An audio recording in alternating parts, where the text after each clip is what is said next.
Health ডিপাৰ্টমেণ্টৰ মিনিষ্টাৰৰ লগত কথা পাতিম আৰু অতি সোনকালে পাৰিলে এইটো ঠিক ঠাক কৰিম। আৰু মই আপোনালোকক এইটোও কৈছোঁ যে শিৱসাগৰত এখন মেডিকেল কলেজ স্থাপন কৰিবৰ কাৰণে মই চেষ্টা কৰি আছোঁ।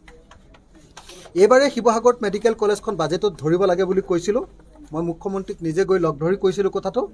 মুখ্যমন্ত্ৰীয়ে এইবাৰ নকৰিলে বা বিত্তমন্ত্ৰীয়ে এইবাৰ নকৰিলে, কিন্তু অচিৰে যাতে শিৱসাগৰক মেডিকেল কলেজত পৰিণত কৰিব পাৰি। ইয়াত আমাৰ যথেষ্ট মাটি আছে, মাটি হৈ যাব বুলি মোক ছুপাৰিণ্টেণ্ডেণ্টে কৈছে।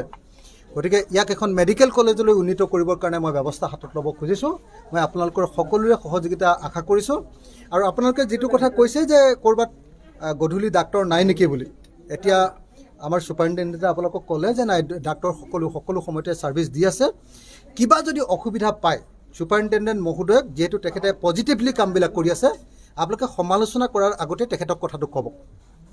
আৰু যদি তাৰ পাছত কাম নহয় মোক এবাৰ ক'ব, তেতিয়াহ'লে মই ছুপাৰিণ্টেণ্ডেণ্ট ডাঙৰীয়াৰ লগত কথা পাতি গোটেই কামখিনি চিজিল কৰি দিম দেই।